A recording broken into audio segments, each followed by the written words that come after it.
All right, so it's Friday, and a friend of mine, Brian, aka Minnesota Ford guy, kind of saw my video on the Aston Martin front motor, and he said, "Hey,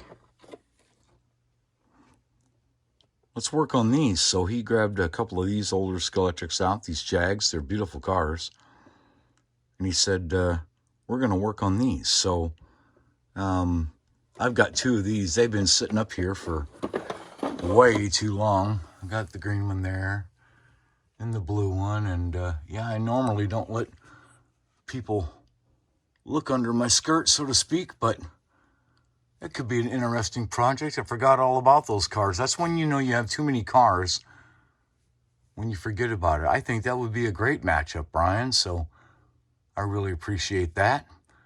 So here we go, more projects. And then on the other side of the Skunk Works, I still have my Pioneer Project cars over here. They're almost done. I should have finished them. I've got the wheels, I've got everything. I just got distracted. Too many projects. I missed the proxy. I won't miss the next one, though. I think what Robert put together is probably one of the most original, most interesting proxies I've seen in a while. It doesn't end up being just any old car and all out. It's a really nice proxy, and I wish I would have finished it. I want to get my specialty car here, and I really like that Golf car. I want to get them tuned up. So I've got the parts. Well, I just need to do it.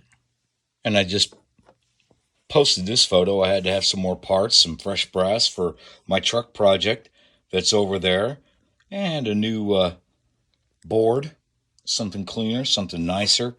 So I picked up another one of those honeycomb boards for my scratch building.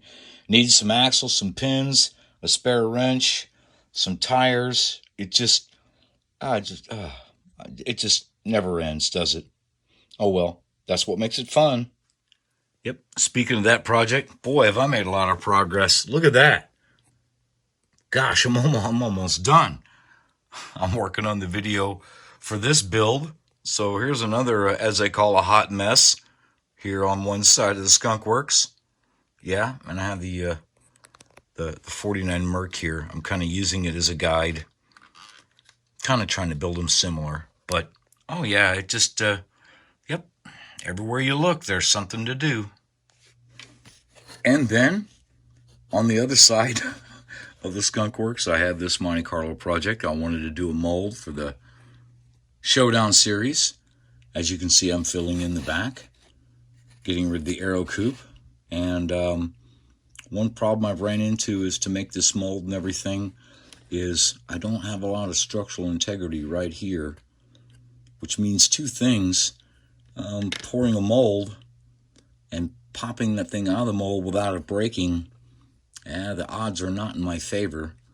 And then even if I did, not really strong, take some impacts that we do in racing, and this is all thanks to me. Go ahead and sanding out the wheel wells, because I just wanted those to be done for my mold, make something different and original.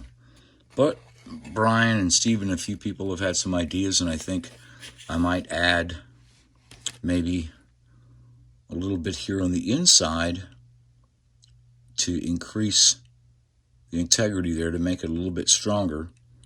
And I guess the only thing I can do is try it and see. So, yep, it's just one project after another. I keep saying finally, but there isn't any finally. But I do have one of these cars that was going to be a Brass M entry, not for our own Brass M, but for War Eagle River, Chief Tallfeathers down there in Florida. I was going to send that for his great series. And boy, you can just tell how far I've got. I've got the car. That's a start, right? So I don't know how many of you guys out there have all these projects stacked up. If you do, I feel your pain, brothers. All we can do is one project at a time, right? Or, well, that's what they say. You guys have a great weekend out there.